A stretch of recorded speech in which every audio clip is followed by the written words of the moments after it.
Hey guys, and welcome to Quality Shot. It's absolute honour to be joined by Jamie Alter, uh, co-presenter, as you said, with your wife of Cricket Fables, and also lots of other YouTube channels. You know, you're doing acting as well. You said to me going to go and do a film. So yeah, fantastic to have you on. How are you doing? Good, Faizan. Thanks for having me. I'm doing well. Just trying to keep track of what day it is and what's happening. Because as you can imagine, every day it's multiple Zoom calls and other calls. So um, just trying to figure out my life before I fly off on Monday. Yeah, exactly. As I said before, you're a busy bee, definitely. So I really appreciate you taking your time out as well. Has the whole climate and stuff as well? Has it been a bit difficult, like having to do Zoom calls with everything, or has it been okay actually? I mean, now it's what we're coming up to 11 months of this. So now Yeah. it's while it's very normal, it is a bit surreal because of the frequency of things. But I think we've all got used to it. If you had told me a year ago that I'd be looking in the camera for the next 11 but months, I would have thrown a shoe at you or something. But here we are. So it's very normal now, man. Very normal. Yeah, exactly. It's normality, which I don't know if it's a good thing or a bad thing. It's probably a bad thing, but hopefully I th- it'll I change. think it's bad. I think it's bad. So we definitely need to get back to the old normal. Yeah, fingers crossed. Fingers crossed. Um, so myself and Jamie actually, he's kindly agreed to come on, and we're just going to talk the England tour of India, which obviously, as you guys will know, the first two Test matches happened, and it's 1-1 in the series, so it's nicely poised and balanced, I think, for the next two Test matches. The first two in Chennai, but pretty very different results. The first one, England winning, I think, dominating really and winning by 227 runs. But then India got their revenge in fantastic fashion, winning by 317 runs in the second Test match. So yeah, I think the pitches are very different. And actually, before we get started on the results, there's been a lot of talk about the pitches as well, and I just very briefly wanted to get your opinion on it because my personal opinion is, as a home nation, you have to expect the home nation to put out whatever pitch suits them, and that's their prerogative. They're allowed to do that, but I know there was a bit of complaints, and maybe people not applying themselves very well. The batsmen, especially from England, in the second Test match. What are your thoughts on it? Yeah, I mean, look, I think we have to start by talking about the pitch just for the reasons which you just outlined. Yes, you can expect the home team to prepare these kind of tracks. It's been happening for as far back as I've been watching cricket. Be it India or any Asian team going to Perth and being terrified, going to the Gabba and having a tough time, going to England and being bowled out, going to New Zealand and just being smashed. So this happens. The problem, Faizan, is that when you get tracks which surprise the home team, and I think the pitch for the first match in Chennai will really surprise because I can't see any team really wanting that kind of track.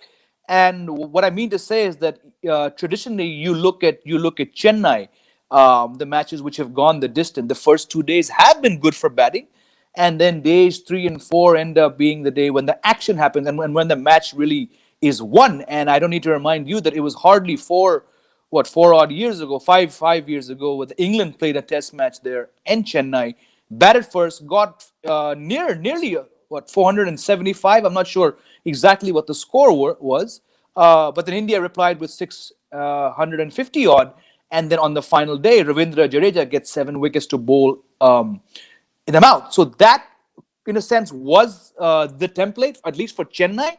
But this was very, very different because there was literally nothing in it for the first 2 days. And it was a match which, in essence, boiled down to who won the toss and who lost the toss. And I think England, having spent a month in Sri Lanka, were probably at an advantage as compared to India, who had a lot of players coming back from injury, Virat Kohli from rest, and they're coming from Australia from the Gabba. So maybe they were caught, on the wrong foot. But full credit to England for having literally smashed India in that first match. And or at least the second day of that first Test match, we all knew, oh, the second Test match pitch is going to spin. So that was not a surprise. I don't think it's a poor pitch. I've said this on numerous interviews. A poor pitch is what you saw in Johannesburg 2018, India, South Africa. A poor pitch is what you saw in Pune 2017. A poor pitch is Nagpur 2015. This, all said and done, was consistent turn. There was no balls scooting by your ankles and balls, ripping up to hit you in the ribs. This was consistent. Was it substandard? Probably borderline, but it played the same way across all 4 days. And if it was England who outbatted, outfielded, and outbowled India in the first Test match, here it was India who did the same to England. And I want to stress one more thing before we get on to the next question. It is an art to know how to bowl on tracks that are hugely assisting you. And this is where Ashwin and Akshar Patel just outbowled Moeen and Leach. Yeah, no, I totally agree with you. I think it was actually, and correct me if I'm wrong, I think actually it was 750 they got in the end because someone scored a triple hundred for India in that There you go. test. Yeah, There 4 or you 5 go. years ago. Yeah. So they got absolutely destroyed in England actually in that test match, and that's why when the first test match happened and England got 5-7-8, everyone was saying, don't worry because then you're going to go big, and obviously it didn't quite happen. You made some really good points. Go on. Which, if I can just cut you off. Yes, I was of the same opinion that India could reply. But then how big were those 4 wickets from Dom Bess? Those 4 wickets from Dom Bess on day 3, those were match-shifting, match-winning wickets. And then what happens? England don't play the guy in the second match. Yeah, we're going to go on to that. Actually, actually, let's go on to it now. So Dom Bess obviously got those 4 wickets. I've got involved the opinion. I have very strong views on Dom Bess, and it's interesting to get your views as well. I've seen him live quite a few times because luckily I'm here in the UK for England, also for Somerset as well, and I think he's a very talented bowler. I think he has very good potential, but he's still very young, and he seems quite one-dimensional. I think is the right way to put it, maybe, and his consistency isn't quite there. And I think it showed in the Sri Lanka tour because I watched that quite closely, and he was getting wickets, like as you said, but they weren't. Let's say the batsmen were either not respecting him, so then they weren't playing the right shots, which is why he was getting wickets, or there was an element of luck. I mean, if you look at Pujara's wicket, for example, like it's a half tracker, right, and he hits it onto Ollie Pope's shoulder, and then it loops straight to Rory Burns, and also the fantastic catch that Root took off Rahane. Those are a couple. So I think even in the India game he had it, but you're right, they definitely turned the game. I think whether there was an element of luck, I think there was. Obviously, Absolutely. They went with Moeen Ali the next Test match, and he.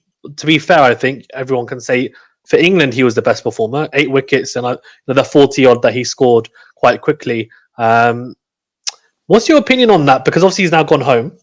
Yeah, and that was pre-arranged beforehand anyway, so that they'd already discussed and agreed it.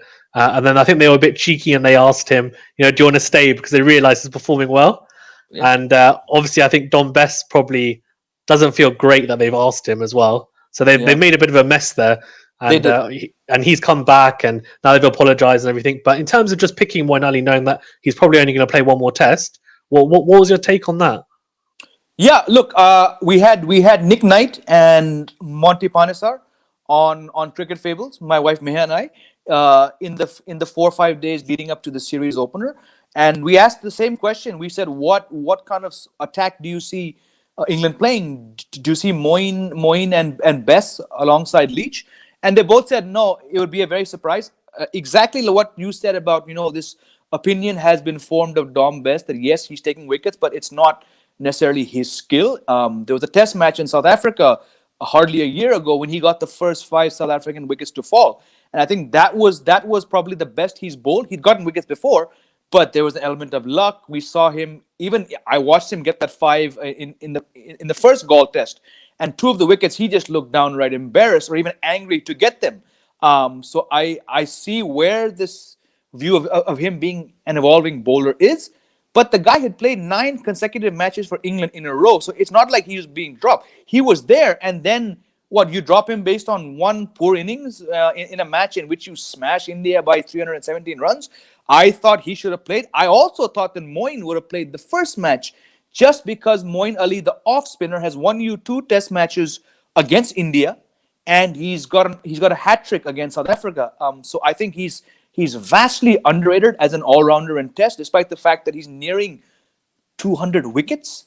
So I thought Moeen, Leach, and Bess should have played from the start. We saw Stuart Broad play, but like Sunil Gavaskar was during the 1983 World Cup, he was there, but I mean he really wasn't there. Just like Broad in the second Test, Broad was there, but was he there? So very very strange calls to my mind. Not being let's say an England supporter or having watched England as closely as I would India or other Asian teams. But then again, if you ask me about England's rotation policy, that's also a head scratcher to me. So I mean, yeah. Okay, that's interesting. Yeah, I agree. I think in hindsight as well, when you look at the pitch, you just think you need three spinners there. So not playing the three. I think initially they wanted to play Moeen Ali in the Sri Lanka Test matches because he got COVID, obviously they just couldn't do Sure, it. sure. And then I think the first Test match, I think initially I think they wanted to play him, but because Bess had got wickets, I think they were thinking, can we do it? And they were waiting, I think, for Bess to have a bad performance, which he did in the second innings as well. I just want to set the scene for you. You're as you said, you're an actor as well, so I'll do my best to set a good scene. So now, as you said, India in Australia, injuries, they're falling like flies, and they put out a C team really. Virat Kohli goes home. They get bowled out for 36. Virat Kohli's gone home, and India. Everyone's saying India are going to lose the series. They're not going to win a single Test match. Then you have the heroics at Gabba. Pant as well, putting on a fantastic display. They win their 2-1, and everyone's thinking, which I'm sure you're saying, India's thinking, wow, like it can't get any better than this. India at the top, they're at the top of the mountain, and we haven't even got our strongest team. We've got Kohli to come back, Bumrah to come back, all these fantastic players coming back. Then obviously they come home, and you're thinking at home, everyone was saying England 4-0 to India, no chance, right? And it's kind of flipped on its head. And obviously, England won that first match. Now, India recovered in the second Test match, but I wanted to get your thoughts on how did it feel after the first Test match? Were you really surprised, or did you think maybe India had subconsciously taken it off the ball a little bit and maybe not had that air of arrogance? I think maybe just complacency, a little bit of complacency after doing so well in Australia. Do you think? Yeah. No, exactly. I mean, just to briefly even just echo what you said about what happened in Australia. You dominate certain parts of the Adelaide Test, but then one session where you're bowled out for 36 and you're all of a sudden you're written off, including by myself. The team Virat Kohli returned home after that match, which everyone knew was going to happen. They lost Mohammad Shami to a fractured arm in the 36 all out.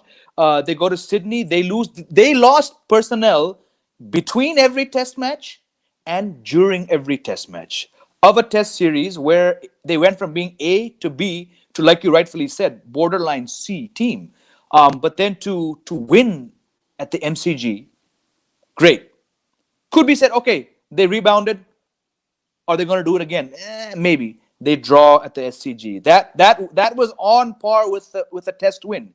And then the Gabba, Rishabh Pant, Sundar, Thakur, whatever, Pujara, great. Did India sort of take their eye off the ball in Chennai? I think so to an extent. I don't think it was complacency. I don't think it was arrogance. It's just they did not expect that kind of track, and they just yes, I know that Joe Root took that catch like you mentioned, Ollie Pope off the shoulder, but England batted very very well, which is why I go back to what I said earlier. The fact that they were in Sri Lanka for a month playing on similar tracks, huge advantage. India being away for a while and having players coming back may be a factor, but I just think it was a bad match. And exactly, Faizan, like they shut off Adelaide. They said Adelaide never happened. Forget it. They shut off the first Test match, and you saw how they came back to win a match which, had they declared earlier, they could have wrapped up much before it did on day 4. But all that said and done, I think it's very even now heading into this third Test match because it's a day-night Test match. First of all, England have played 3. India have played just 2. Anderson will come back. England know that, like Joe Root said, hey, we haven't lost. We're 1-1. The fact that they're 1-1 is still huge for this England team who've been written off by many people. So it sets the stage fantastically. And if England managed to win, and it's 2-2, it ends up, India are not playing New Zealand at Lords. So it's going to be a fascinating. Literally every time you make a prediction the last 3 months, you get egg in your face because we saw West Indies chase 395 against Bangladesh. That was ridiculous. Yeah, the Carl Myers on his debut as well. Oof. Anything can. That's the beauty of Test cricket. I say, and and I say this a lot actually on my channel that I love T20 cricket. I love ODI cricket, and all the franchise stuff is good as well, and it's helping grow the game. But the pinnacle of the sport is still Test cricket, and it's because it's only in Test cricket you can get those types of unbelievable achievements on a day five in a Test match. You won't get that in a one day in a T20. And that for example, the Pant and the Gabba, that achievement incredible. The away win at Australia with a weakened side, Bangladesh with a weakened side. Sorry, West Indies with a weakened side against Bangladesh away. They just Yep. lost 3-0 in the ODI series. They got absolutely destroyed in that. So so impressive as well. So two fantastic away wins and a great start to the year. You mentioned obviously England batted well. A large part of that is down to Joe Root. Obviously, he's had a fantastic start to the year, and I think before this series it was a little bit of it's Joe Root versus Virat Kohli. They're the two captains, the two heroes or the role models of the team, and the stars really. There's a lot of scrutiny under Virat Kohli going into this test series, I would say, and I don't know about you, but because obviously he went home and then they won under Rahane's captaincy, so there was loads of people saying, why maybe Rahane should be the captain and Virat Kohli is too aggressive, and maybe they forgot about where he'd taken them over the last few years. I know he's captain in all three formats, which is also can be quite draining, and also he hasn't scored 100 since the start of 2020 in any format, which is surprising for someone of his ability, right? Who we can safely say is in the top three players in the world in terms of his standing. So for him, I think, and his test stats last year were not very good for him. I think it was 17, but he started off this year again not in a fantastic vein, but then he started to pick up. No, he scored 62 and 72, still no 100, but I feel like the big one's coming for Virat Kohli. And what do you think as an Indian fan? What's your thoughts on him?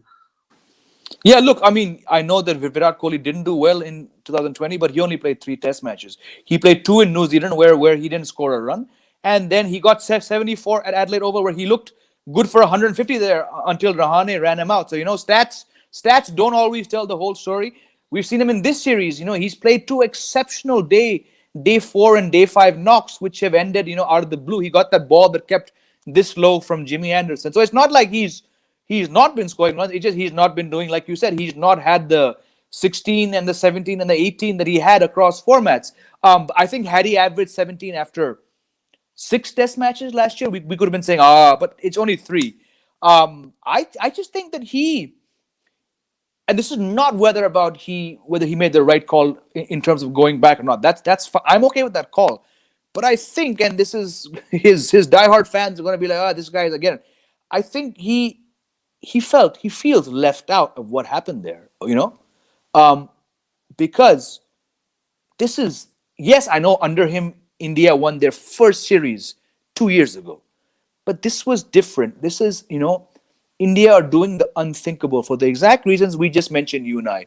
He's sitting at home, he's watching, he's become a father, but something is like, man, I want to be there. And this is just me thinking, out loud. Which is why you saw, and again, I'm going to sound controversial here, which is good for viewers and get views and stuff, but I'm saying he comes back. The focus is back on Virat Kohli. Sky Sports does a roughly 45 minutes to an hour interview with Nasser Sain and him in Chennai, where the whole team is training, but the cameras are trained on him. Then the host broadcasters take a lovely interview of him and Ravi Shastri talking. Now, Kohli was speaking like he was there. He wasn't there, let's keep in mind. But when that same clip is shown 8 times during a 4-day test match, you're like, okay. This is the focus being put back on Virat Kohli because there's a lot at stake. I get it. It's just pure economics. Then we just saw recently, yesterday he did a podcast with Mark Nicholas where he's speaking about mental health and depression and doubts. So it seems like somehow the focus is back on him, because that is when Virat Kohli is at his best, when everyone is watching him. It's not necessarily a bad thing, you know. Virat Kohli knows that if there are 36 cameras during a match, they're on me, and that's what gets him going, you know. So, and I think, and I had him marked out for 150 in the second Test match. It didn't happen, but he's gonna do it any day now, because that is the standard that Virat Kohli has set. Just to go back to your question about the captaincy, I don't think you can give it to Rahane on the basis of just one series. He led fantastically. He got that brilliant Melbourne 114. But you know, there are other people taking calls. It's not entirely about him. And like you said, Virat Kohli had won 33 or 55 Test matches to get India, you know, scoring runs pretty much all across that whole phase. So I'm still not convinced of his abilities as a captain. I think he lacks a lot. My favorite batsman going around, I would pay to watch him.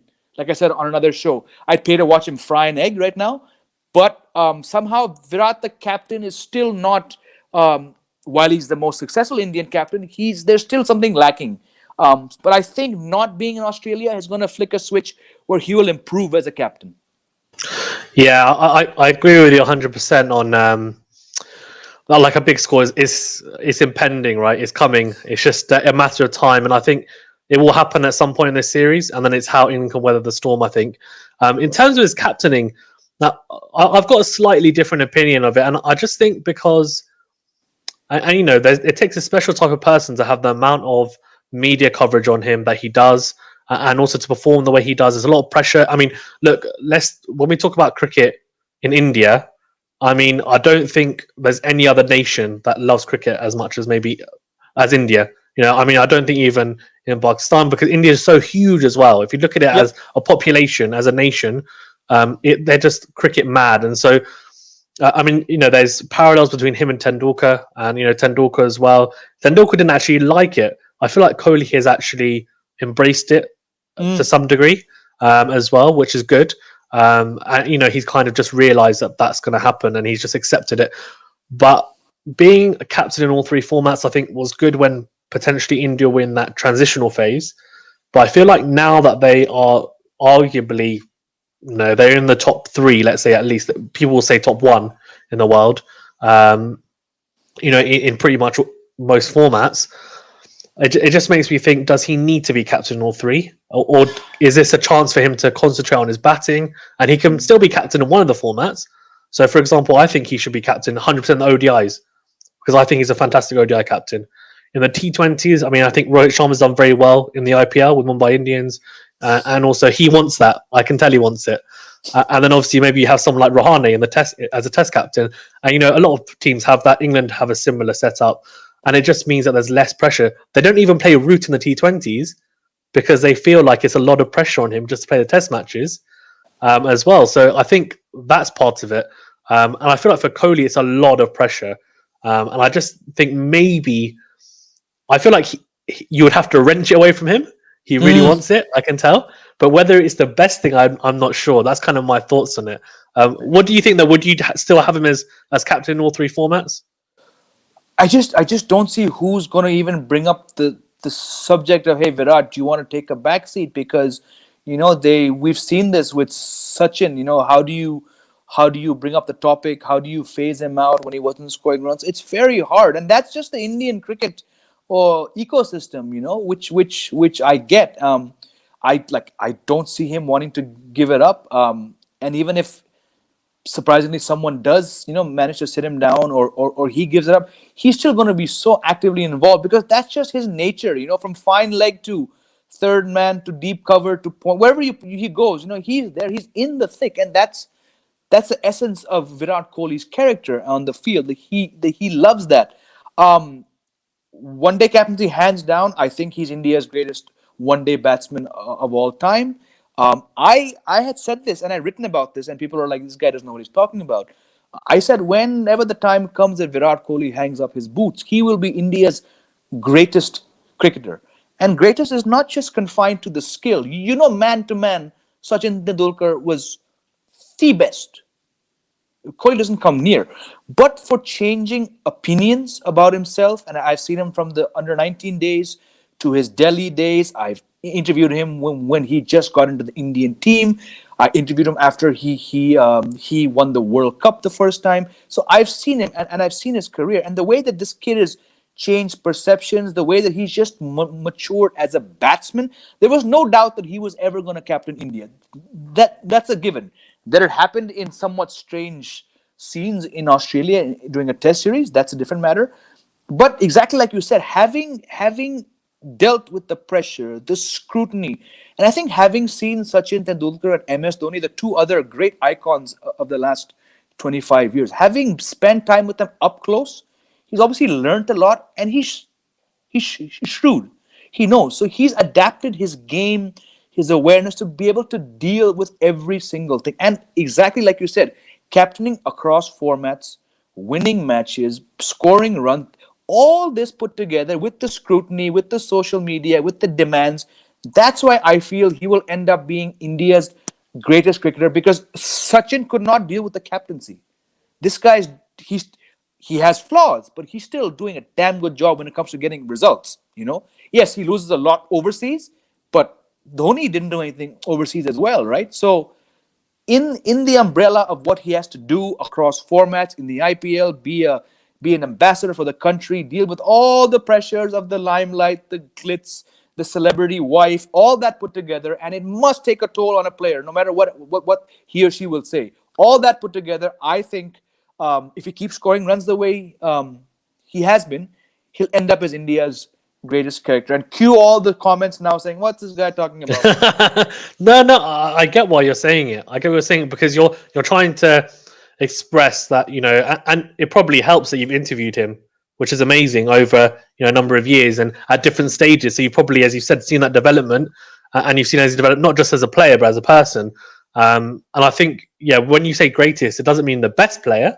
That's what No, not at all. He might not necessarily be India's best player, but he'll be his greatest, is what you're trying to say. Because, and I get why you're saying it, because you're saying that, as you said, Sachin Tendulkar didn't take on the captaincy.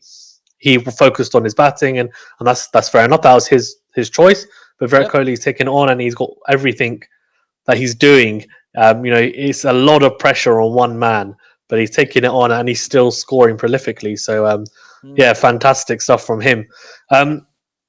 Going back a little bit to the Test match, Joe Root, right? As I said, there was this whole talk about Joe Root versus Virat Kohli, and I feel like they talk about the Fab Four, and Williamson, Steve Smith, and Virat Kohli. They've all had at least 1 year where they have shone the brightest out of any other batsman, right?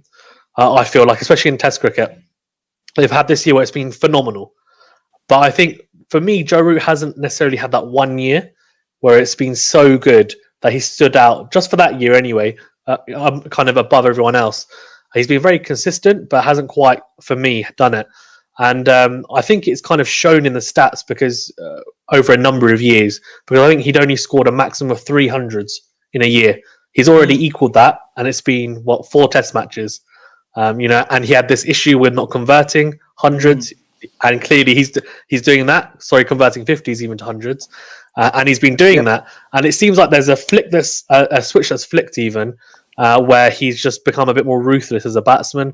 He used to have this back issue, which doesn't seem to be an issue anymore. He seems a lot fitter, a lot more conditioned. Do you think this is going to be the year, his kind of prolific year? I mean, they've got, considering England also have 17 tests in total, so he's got 13 more to go, and he's already, on 600 plus runs. So I think it's only a matter of time until he gets 1,000. Whether he gets multiple thousands, I mean, it could happen if he keeps on going at this rate. What's your view on it? Do you think it could be his year in terms of being prolific? Well, the way he started, you would have to say yes. But then we've seen, I mean, there were times that people were talking about Alistair Cook beating Sachin Tendulkar because of 1 year. It doesn't happen very often. But I think, like with Joe Root, while he's not had that defining year in terms of the hundreds, look at the 2019 Ashes. He got 550s, right? So that's damn good. But because it's Joe Root, and somehow England media and England fans, they tend to judge their captains by what they do against Australia. So while 550s is great, there was no 100. So I get where the conversion rate is a problem. And to be very honest, he has a very poor 50 to 100 conversion rate. So when you're in that Fab Four, I mean, I think AB de Villiers should have been in that five. I think Babar Azam should now also be in that five. But because someone began this Fab Four thing, it's fine. Why Joe Root somehow falls behind is because he hasn't got the scores. Now you see, since the Ashes, he got a double hundred in New Zealand, he got a double hundred in Sri Lanka. He came very close to getting another double hundred in Sri Lanka, and he got a double hundred in India. He didn't do well in the last match, but the way it's going, you just know this is a very different Joe Root. And a lot of us journalists were doing a Zoom call like this with Joss Butler in his hotel room before the first Chennai test, and one of the questions was about Joe Root, as we all would expect someone to ask. And he said, and I'm gonna paraphrase what he said, but he said the kind of Joe Root that we're seeing in England, this is the kind of Joe Root that we need, the kind of Joe Root that Joss Butler needs to see, the teammates need to see, and the whole team environment needs to see, because we know that when he's doing this, we're in a very good space, and we hope to win more matches. And you saw that 218, they won by 317 runs. Sibley gets 87, 88. Stokes get 87. No one else does a darn thing. So, and then second match, well, nobody scored in the second match, but no Joe Root stepping up, the team loses. So while there's a lot of pressure riding on him as well, and it's not humanly possible to keep on scoring 200s, we know that. But yeah, 14 test matches to go in a year. That in itself is just a bizarre thing to hear. 17 test matches in a year. When did that last happen to any team? And I hope for England cricket, for England fans, that Joe Root keeps on doing it, because he needs to get that monkey off his back about, yeah, you don't score 100. So Yeah, I agree. It's interesting what you said about the Joss Butler interview, and that he said, this is the Joe we need to see. And I think there weren't question marks at any point until they lost. And as soon as they lost, people started saying, not about Joe Root, but just saying, where are the other runs going to come from? Because if Joe Root doesn't score, we're going to lose. And you right. don't want to be in that position as a team where you rely so heavily on one player. And as someone who follows Pakistan, that's how I felt about Babar Azam for quite a long time, until really recently, against South Africa, where it wasn't just him, it was other people chipping in. And I think England need the same thing. They've got a lot of inexperienced players in India who haven't played in India before. The openers haven't. Sibley and Burns, Ollie Pope hasn't. Dan Lawrence hasn't, and Zach Crawley getting injured wouldn't have helped. But again, he didn't really score many runs in Sri Lanka anyway, so it's difficult, right, to see. And for me, I went very left field, and I went very optimistic. And when I was asked about who do you think is going to score the most runs in the series, and I thought I can go with Kohli or Root. That's the easy answer. But I said, I'm not going to go with that. I'm going to go with Ben Stokes. And unfortunately, he has become Ashwin's bunny, as he has been for a very long time. I agree with you. How good has Ashwin been, though? I mean, 17 wickets already. I mean, this is just ridiculous. And also the 100. Do you think, not just that he is India's best spin bowler, but someone said to me, I said potentially he's India's best all-rounder. Someone, though, one of my subscribers said, no, you can't say that. It's Jadeja. What's your opinion? Who do you think is the best all-rounder at the moment in India around? Look, I mean, I think as a bowler, Ravindra Jadeja's record at home is on par with Ashwin. There were times when he's bowled better, and he zoomed to 150 wickets a couple of years ago. But to be very honest, Jadeja, the batsman, for years was underperforming. It's only the last 2 odd years where he's averaging 50 plus. Which is why it would have been a far easier answer if he'd not gotten injured in Australia, because he could have been scoring gritty innings in Sydney and at the Gabba. He definitely would have had an impact in these last 2 matches. India might not have lost so badly in the first match. They might have won inside 3 days in the second match. But just the fact that Ashwin has the 5 test hundreds. He is a superior bowler. He has more variety than Jadeja. He's got it here. I'm a big fan of Jadeja. The guy's a fighter. He's also he's proved people wrong. But yes, he bats. No, actually, he bats around the same pace as Ashwin.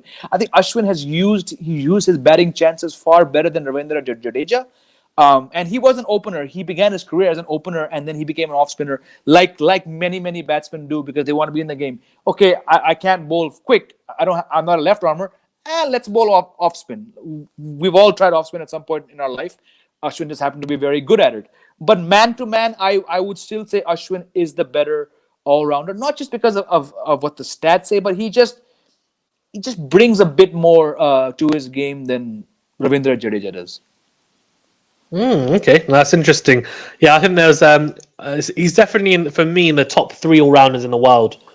You've got Ashwin, Stokes, and Holder, I'd say, and then probably you can chuck Jadeja in there as well.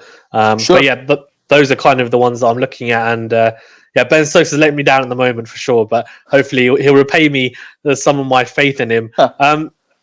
Looking, I guess, then towards the day-night test match. India rested Bumrah, right? And I think there was a lot of question marks around it. I had a feeling they would do it because the day-night test match is coming up. And also, isn't it crazy that he hadn't played a single test match in India until the first test match? Oh, that was crazy. Absolutely crazy because a mixture of injuries, rest, etc. I know, of course, maybe he's not as effective in India as he could be in England, New Zealand, Australia, the more bowler-friendly pitches. But now comes the day-night test match with the pink ball. I know the SCG ball isn't necessarily as bowler friendly as like a Duke or Kookaburra potentially under lights, but even then, most likely England are going to go with Anderson and Broad, and India will pick Bumrah as well. How much of a factor do you think it's going to be? One, the pink ball, and also under lights, and who do you think it's going to favour? Look, it's tough to say because man to man, England have played 3 pink ball tests. And the last 2 they got smashed by an innings, and I think the other one was 100+ run. India had just played 2. They beat Bangladesh in 3 days, and then they lost to Australia in 3 days. So the sample size, as such, is not enough for you to actually pick any clear theme. What I do feel is that the first day-night test match, the pink ball test match that India played, was at Eden Gardens 2 years ago, 2 years and a few months against Bangladesh. They smashed Bangladesh. But of the 20 Bangladesh wickets to fall, not one went to an Indian spinner. So I think that is something which will indicate how they're going to go into this test match. No doubt, I see Jasprit Bumrah coming back, and probably Kuldeep Yadav will go out. So it'll be Ishant Sharma, Jasprit Bumrah, Mohammad Siraj. Most likely, I think they'll be tempted to play Siraj just given how well he stood up in his first series of any format for India in Australia. And though he didn't bowl a lot of overs, he got a bit of reverse in the second match in Chennai, so I see him playing ahead of Umesh Yadav. If spin has not done a whole lot for India under lights, do they even need a second spinner? Do we see them drop Akshar Patel and play Hardik Pandya? There is a little bit of logic to that argument, though I just feel that given that Hardik Pandya has not bowled for so long, I don't see him slotting back. But to counter that view, what's he doing back in the squad if he's not bowling as well? So it's not a straightforward selection as such. Definitely James Anderson was rested for this, keeping this match in mind. You would assume that Broad and him tie up again, but we've not seen that very often over the last 3 years that they play together. So I don't know what they're going to do. You have this fantastic all-rounder called Chris Wokes, who just no one talks about him. No one, I mean, this guy won you a match against Pakistan when the chips were down with 83 not out.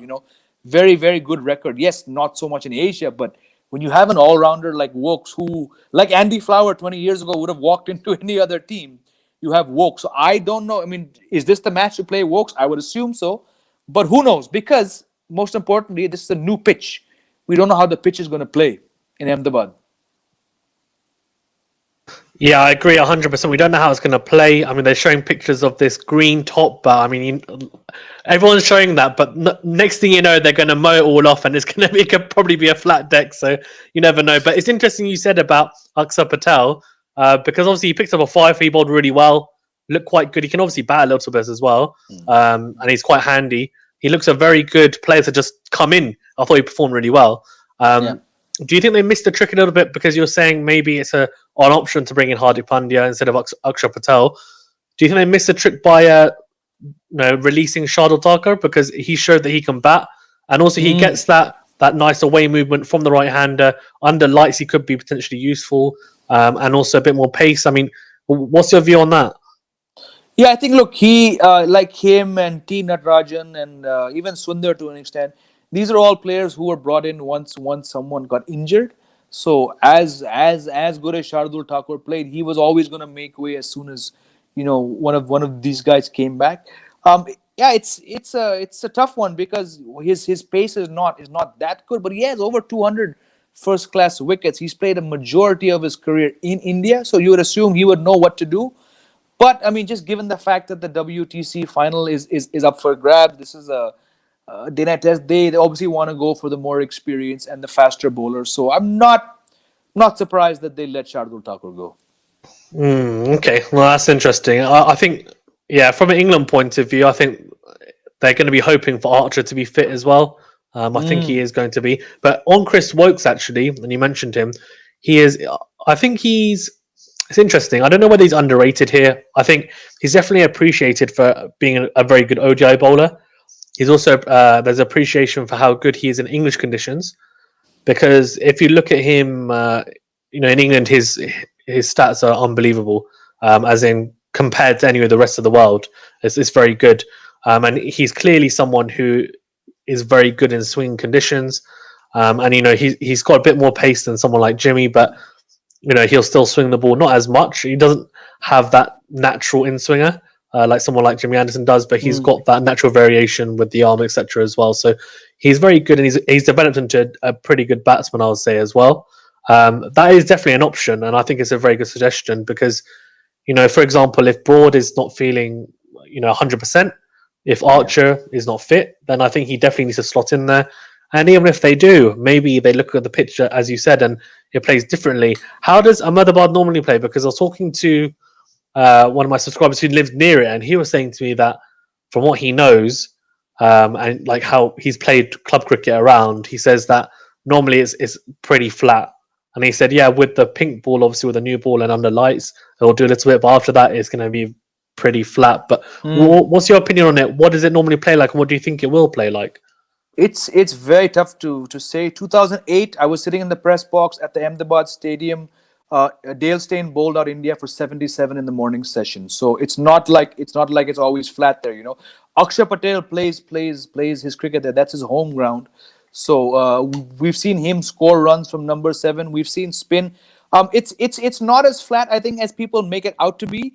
But when it comes to Test cricket, there are just not enough matches there to sort of make you have a statement. This is also a brand new pitch, and the only recent matches we have are T20 matches in the Syed Mushtaq Ali tournament, which obviously you're not going to compare that to a Test match.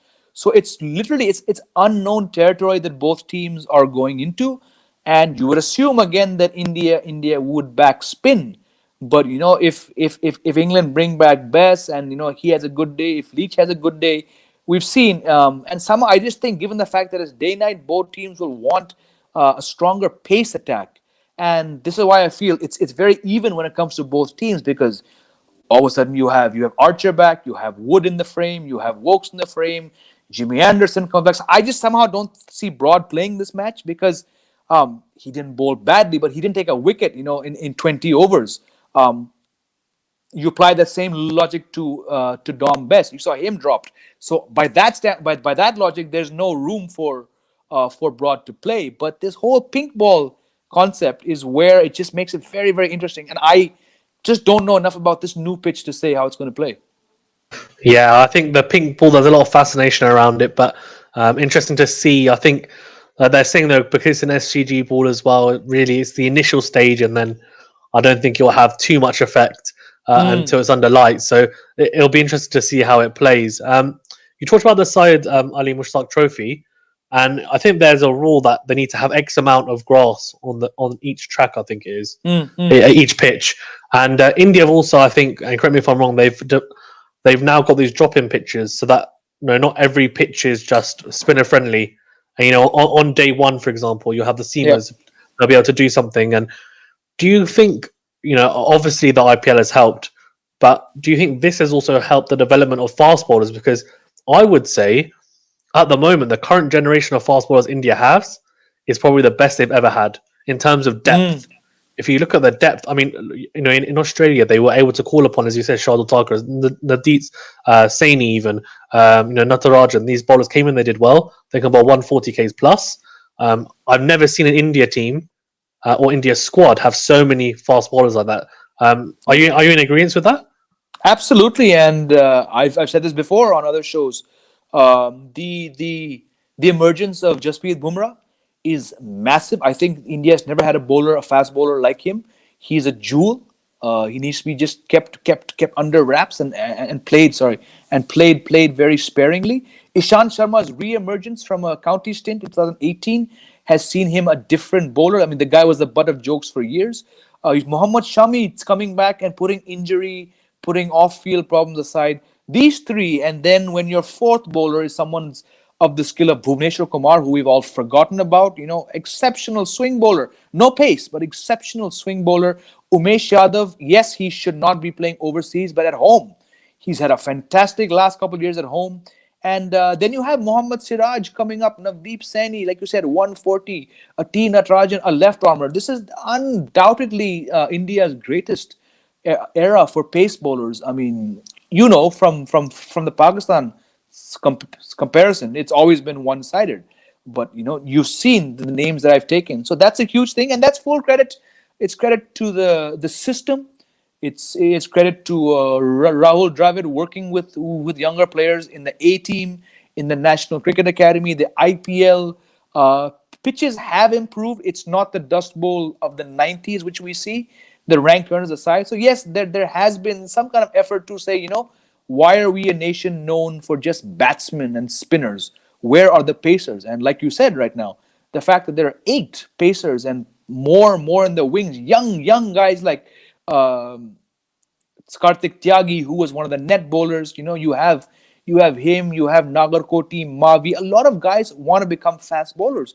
And this is the trait which is going to put Indian cricket on a very, very good run for a while now, because in fact, it can be argued now that there's not enough quality spinners coming through as compared to fast bowlers, which is a huge statement, as you can understand, for an Indian team. So, yeah, it's overall it's good to see. Yeah, I agree with you. I think the spinners for sure. Um, it's interesting, but I think Axar Patel came in. He did a good job. Kuldeep Yadav came in. He did a good job as well, to a degree. So I think the spinners are still there. But yeah, the fast bowlers 100%. I think probably for the first time ever, India probably have better fast bowlers than Pakistan anyway, for sure. Just to finish up, then, what's your predictions for the third test in the series? I said 2-2, which I think people at the time said that's not a very that's a very optimistic prediction, let's say, for England. But I just had a feeling I might, and so far I'm halfway there. What's your predictions Yeah. for the third test and also for the rest of the series? How do you think it's going to Uh, go? Look, like the last few months have proven, when you make a prediction, you end up getting it all wrong. I had said 3-1 to India. I was certain that England would win one test, not the first test. I had them down to win this day-night test match, which they still very, very well could do, which would then throw India out of the race for the WTC final. I just somehow feel that England are going to come back just the way India came back, unless it's a sharp turner, a raging turner. If we get a true pitch, I think England might just edge out India somehow overall. But I just gotta say the track is gonna aid India. So just though I don't know much about it, somehow I just feel India in these conditions you have to back India. I don't see a draw. I don't see a draw. So yes, 2-2 is possible, but I still feel somehow India will go for that WTC final, and they're gonna win the series 3-1. I'll stick by Nice. it. Though, but yes, 2-2 now is up there as compared to what it was 2 weeks ago. So Yeah. I'm hoping. Well, I said 2-2 at the start, so let's see how it goes. But yeah, I think either 2-2 or 3-1. So one of us will be right. So we'll see. We'll see. um, yeah. Before we wrap up, is there anything you want to touch upon?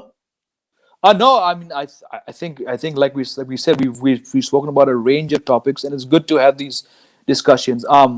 Yeah, I mean, we asked Nick Knight. He said 3-1 to India. Monty Panarsar said, yeah, probably 3-1. We had a couple of British journalists from the Telegraph and the Guardian, and it was Tim Wigmore of the Telegraph said, England could play outstanding cricket and lose 0-4. And I think that is the prediction, which pretty much sums up what many people would have thought. Just because of how it happened the last time around. They crossed 300, 400, 3-4 times and lost. But I was saying, hang on, let's not, this England team is not poor. So I was adamant that they would win at least one match. And now that they've got it out of the way in the first, surely they'll be very, very confident of at least winning this day-night test match. I think the fourth one is definitely going to India, because you're going to see a track similar to what we got in Chennai. But just this day-night match, I think England will be at home pretty much in a day-night match. I don't know. But yeah, very, very fun. And like you said at the start, Test cricket is the real deal. Yeah, 100%. Test cricket is the real deal. Thank you again, though, Jamie, as well, for coming on. I really do appreciate you taking time out of your busy schedule. I know you're, as we said at the start, you're a busy bee, and yeah, I know you're juggling lots of different things. So I really do appreciate you taking time out of your day, and I know you're flying out at some point soon. So hope you have a safe flight as well, and all the best as well with the filming, etc. Thank you. For a fantastic movie. I'm looking forward to seeing what it is. You said it's going to be good fun, so it'll be when fun. you're able to tell me. Out. Absolutely. And thank you for having me here. It's been great fun, and we'll probably do this again sometime in the not too distant future. So let's see. Thank you. 100%. Yeah, I'd love to have you on again. And guys, as well, please do check out Jamie's YouTube channel, which I'm sure everyone has, Cricket Fables. Please do subscribe to it and check it out. Fantastic videos. And yeah, it was a pleasure once again. And let's catch up again soon. Yeah, 100% after you've maybe become less busy, because I know you're probably packed out for the next few months. Next few months are pretty hectic, but who knows? We'll be in touch if there's a window for us to talk again. So thank you. Sounds fantastic. Thank you very much, Jamie. Thank you, man. Cheers.